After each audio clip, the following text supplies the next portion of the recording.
2차 세계대전 직후 유럽은 엉망이 된 전쟁의 잔해들을 손대기 시작했습니다. 많은 나라가 전쟁으로 폐허가 되었습니다. 그러나 그 중에서도 가장 안 된 것은 전화의 도시 거리에서 배를 움켜쥐고 우는 전쟁 고아들이었습니다. 어느 추운 겨울 아침 한 미군 병사가 런던의 군 기지로 돌아오는 길이었습니다. 지프를 몰고 길 모퉁이를 막 돌아서 나왔을 때 한 어린 소년이 빵가게 창문에 코를 대고 있는 것이 보였습니다. 안에서는 가게 주인이 도넛을 만들기 위해 반죽을 하고 있었습니다. 굶주린 소년은 말없이 이 주인의 일거수일투족을 지켜보고 있었습니다. 병사는 길가에 차를 세우고 내려 소리 없이 소년의 곁으로 다가왔습니다. 솥에서 김이 무럭무럭 나는 먹음직스러운 도넛이 줄 서 있는 것이 창문 너머로 보였습니다. 소년은 주인이 그것을 꺼내 진열장에 놓는 것을 바라보며 침을 삼키고 낮게 한숨을 쉬었습니다. 병사는 곁에 선 소년에게 마음이 움직였어요. 꼬마야, 저거 먹고 싶니? 소년이 깜짝 놀랐습니다. 얼떨결에 대답합니다. 네. 병사는 안으로 들어가 진열된 도넛 10개를 사가지고 봉지에 담아 소년이 서 있는 쌀쌀한 런던의 아침 공기를 맞으며 나왔습니다. 이 병사는 웃으며 그 봉지를 내밀고 이렇게 말합니다. 옛다. 그리고 돌아서서 가려는데 소년이 옷자락을 잡아당깁니다. 그는 돌아보았고 소년이 나지막이 묻는 소리를 들었습니다. 아저씨는 하나님이신가요? 그렇습니다, 여러분. 우리가 줄 때보다 더 하나님과 비슷해질 때는 없습니다. 그래서 하나님은 이처럼 세상을 사랑하사 독생자를 우리에게 주신 것입니다. 사도 바울은 빌립보 2장 3절과 4절, 갈라디아서 5장 13절의 말씀에서 이렇게 우리에게 권고합니다. 아무 일에든지 다툼이나 허영으로 하지 말고 오직 겸손한 마음으로 각각 자기보다 남을 낮게 여기고 각각 자기를 돌볼 뿐더러 또한 각각 다른 사람들의 일을 돌보아 나의 기쁨을 충만하게 하라. 형제들아, 너희가 자유를 위하여 부르심을 입었으나 그러나 그 자유로 육체의 기회를 삼지 말고 오직 사랑으로 서로 종 노릇하라. 겸손한 마음으로 다른 사람들의 일을 돌아보라. 사랑으로 종 노릇하라.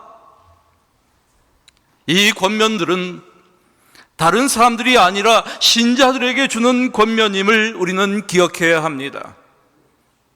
여기서 잠깐 우리는 이 같은 바울의 권면을 우리는 얼마나 진지하게 받아들이고 있는지를 점검해 볼 필요가 있습니다.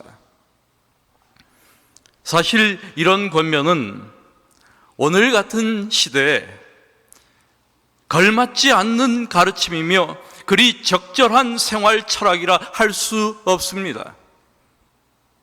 이기적이며 자기 중심적인 이 세태 속에서 교만한 개인과 이 치열한 사회 현실 속에서 도저히 실천할 수 없는 것처럼 보이는 그런 권면입니다. 그렇습니다. 그렇기 때문에 이것은 그리스도를 본받는 사람들만의 생활 방식이며 철학입니다. 그렇기 때문에 이것은 하나님 나라에 살게 될 특별한 백성들의 삶의 규범입니다. 그리스도인이 되기 전 우리는 다툼이나 허영으로 많은 일들을 해왔고 그런 방식으로 모든 일들을 처리했습니다. 그리스도인이 되기 전 우리는 남보다 나를 낮게 여기며 자존심 하나로 버텨왔습니다. 그러나 이제는 겸손한 마음으로 자기보다 남을 낮게 여깁니다. 이전에는 내 일만을 돌아볼 뿐이었습니다. 그러나 이제는 내 일뿐 아니라 다른 사람들의 일을 돌아보는 더 넓은 마음을 갖게 되었습니다. 그리고 마침내는 사랑으로 종 노릇하는 데까지 이르기를 갈망하게 되었습니다. 여러분, 이것이 그리스도인이 된다는 의미입니다. 이렇게 우리는 바울의 권면 속에서 참으로 놀라운 그리고 매우 구체적이며 실제적인 변화를 발견합니다. 모두 그리스도인이 되었을 때에 일어나는 변화입니다. 그런데 사실 우리는 하나님의 은혜의 부르심을 받고 그리스도인이 된 신자들에게서 종종 그 은혜의 풍성함을 따라 살지 못하는 경우를 다른 사람들에게뿐 아니라 우리 자신의 모습에서 발견하곤 합니다. 물론 이것은 우리 신앙의 진정성과 깊은 관련을 맺고 있습니다. 그러나 하나님의 소명에 대한 깨달음과 이해의 부족도 또 다른 이유가 될 수 있습니다.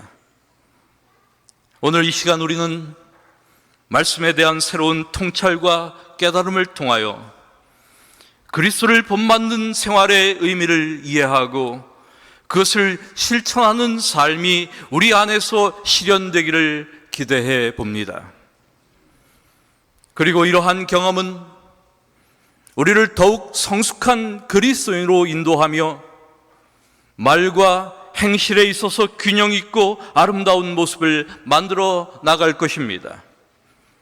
그리고 우리가 늘 이러한 삶을 지향하는 까닭은 우리의 빛을 사람들 앞에 비추어서 사람들이 우리의 착한 행실을 보고 우리가 섬기는 하나님께 영광을 돌리게 하기 위함임을 늘 기억해야 합니다. 만일 우리가 사도 바울의 권면을 이해하고 따르기로 결심한다면 이 세 가지 기본적 사실이 드러나게 될 것입니다. 첫째는 항상 받을 궁리만 하는 대신 줄 방법을 모색하게 될 겁니다. 둘째는 우리를 불쾌하게 하는 한 사람에게 앙심을 품는 대신에 열심히 용서해 주려는 마음이 생겨나게 될 겁니다. 셋째는 우리가 다른 사람에게 해준 일, 다른 사람을 도와준 일을 일일이 따지지 않고 기꺼이 그 선행을 숨기고 보이지 않는 데서도 그렇게 할 것입니다. 오늘 이 시간 특별히 저는 주는 자로서의 그리스도인의 모습을 고린도후서 8장 1절부터 8절의 말씀을 통해서 생각해 보기 원합니다. 고린도후서 8장 1절부터 8절의 말씀입니다. 형제, 자매 여러분, 우리는 하나님께서 마게도니아 여러 교회에 베풀어 주신 은혜를 여러분에게 알리려고 합니다. 그들은 큰 환난의 시련을 겪으면서도 기쁨이 넘치고 극심한 가난에 쪼들리면서도 넉넉한 마음으로 남에게 베풀었습니다. 내가 증언합니다. 그들은 힘이 닿는 대로 구제하였을 뿐만 아니라 오히려 힘에 지나도록 자원해서 하였습니다. 그들은 성도들을 구제하는 특권에 동참하게 해달라고 우리에게 간절히 청하였습니다. 그들은 우리가 기대한 이상으로 하나님의 뜻을 따라서 먼저 자신들을 주님께 바치고 우리에게 바쳤습니다. 그래서 우리는 디도에게 청하기를 그가 이미 시작한 대로 이 은혜로운 일을 여러분 가운데서 완수하라고 하였습니다.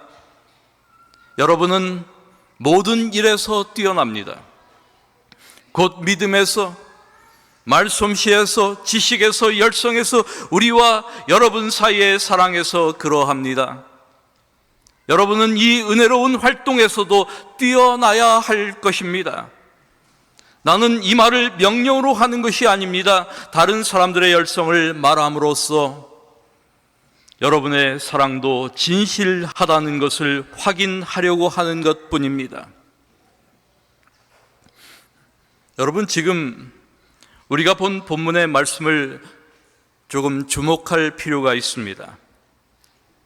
오늘 이 말씀의 배경이 매우 흥미롭기 때문입니다. 사도 바울은 예루살렘에 고생하는 사람들을 위해서 돈을 걷는 일을 시작합니다.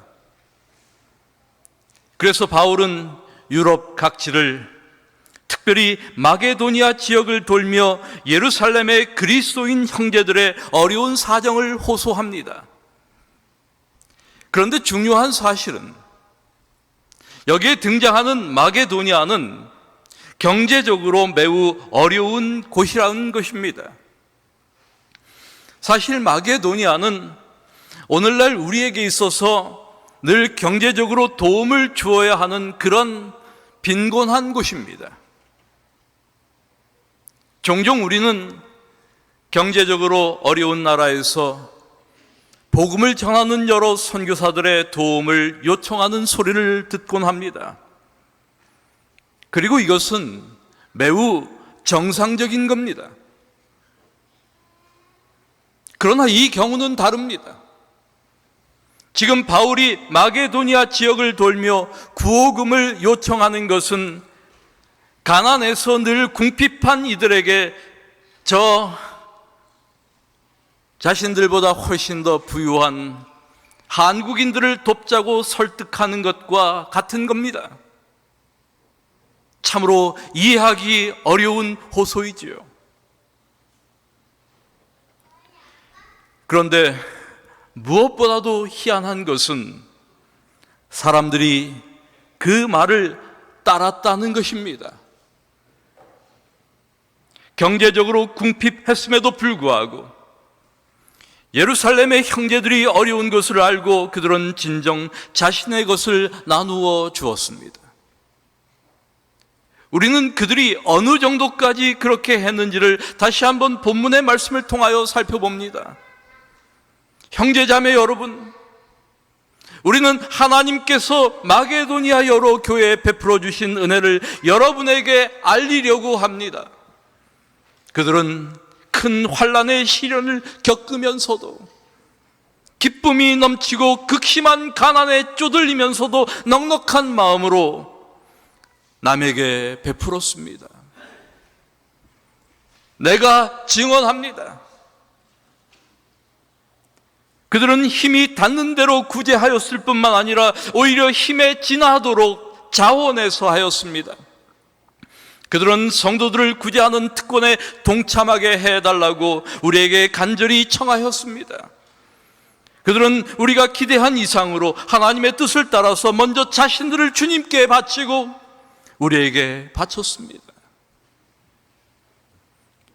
여러분, 그들이 어떻게 주었는가를 다시 한번 생각해 보시기 바랍니다. 우리는 몇 가지 바울의 표현을 주목해야 합니다. 큰 환난의 시련을 겪으면서, 극심한 가난에 쪼들리면서도 기쁨으로, 넉넉한 마음으로, 힘이 닿는 대로, 오히려 힘에 진하도록 자원해서 우리는 이러한 바울의 증언을 통해서 여기에 그리스도인들이 주는 생활을, 믿음의 봉사 정신을 어떻게 보였는지를 발견합니다. 많은 중에 풍성한 연보를 넘치게 한 것이 아닙니다. 극심한 가난에 쪼들리면서 없는 중에 그렇게 했습니다. 억지로 한 것이 아니라 자원해서 그렇게 했습니다. 그런데 우리는 여기서 또 다른 중요한 한 가지 사실을 발견합니다. 그것은 다름 아니라 익명성입니다. 여기에는 어떤 특정한 교회가 언급되지 않고, 다만 마게도니아 여러 교회라고 언급되고 있습니다. 어느 한 개인이 조명을 받는 것도 아닙니다. 나중에 특정 교회나 개인에게 감사패가 전달된 것도 아닙니다. 그렇습니다, 여러분.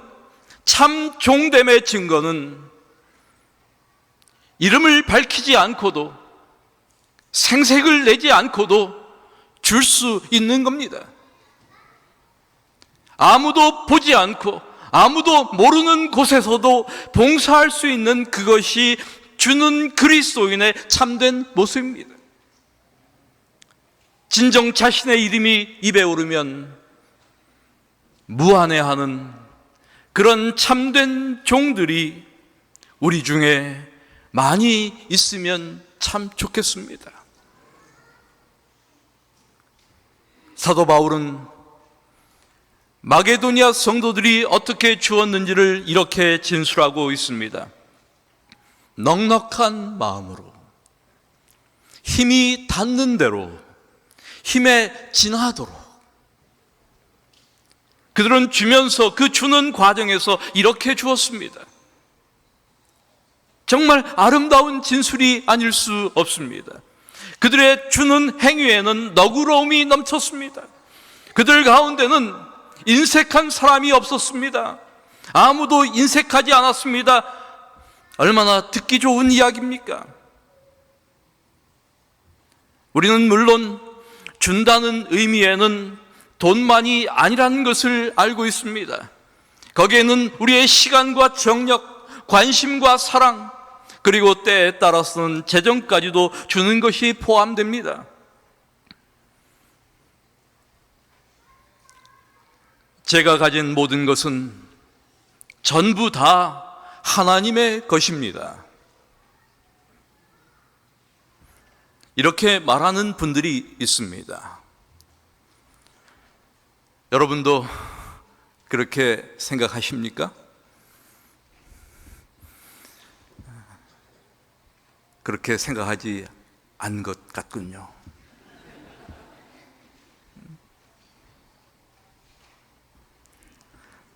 내가 가진 모든 것은 전부 다 하나님의 것이다. 이 진술에 대하여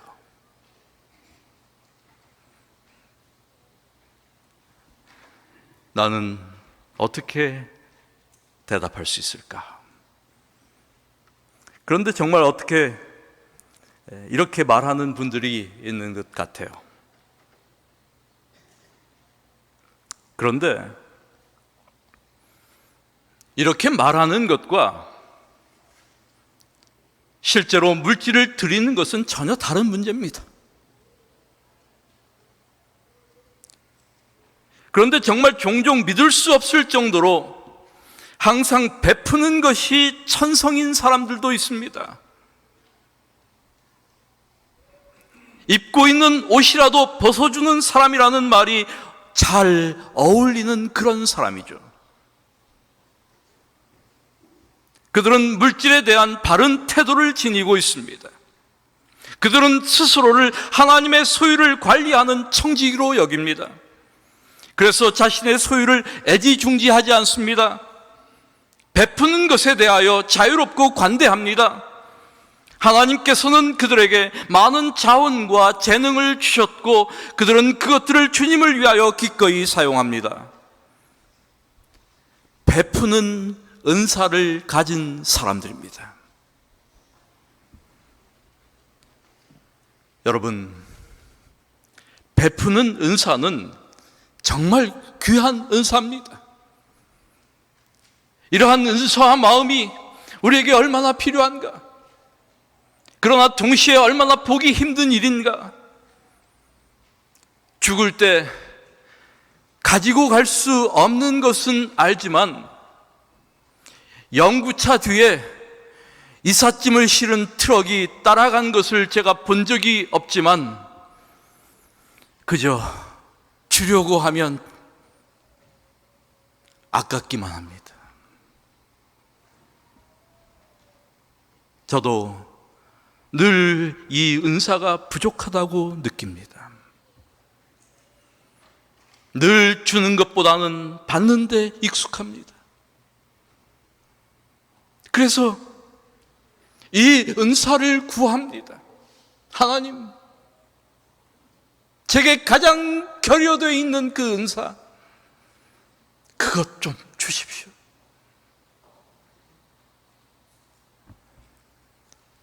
이제 우리는 또 다른 바울의 진술을 주목합니다.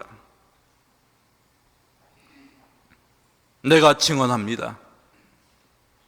그들은 힘이 닿는 대로 구제하였을 뿐만 아니라 오히려 힘에 지나도록 자원해서 하였습니다. 그들은 성도들을 구제하는 특권에 동참하게 해달라고 우리에게 간절히 청하였습니다. 여러분, 그들은 누가 뒤에서 팔을 비틀어서가 아니라 혹은 체면 때문에가 아니라 자발적으로 주었습니다. 억지로 하지 않고 자원해서 그렇게 했습니다. 마음에서 우러나서 기꺼이 그렇게 했습니다. 그들은 성도들을 구제하는 것을 특권으로 여겼습니다. 저는 우리 대학교회가 이런 은사에 있어서 충만한 교회가 되었으면 좋겠습니다. 여러분, 이것이 진정한 예물입니다. 오늘 우리는 이 말씀 속에서 그리스도인으로서 주는 자들의 기본적 태도를 발견합니다. 그래서 바울은 같은 편지 고린도후서 9장 7절의 말씀을 통해서 이 점을 다시 강조합니다. 각자 마음에 정한 대로 해야 하고 아까워하면서 내거나 마지못해서 하는 일은 없어야 합니다. 하나님께서는 기쁜 마음으로 내는 사람을 사랑하십니다. 여러분,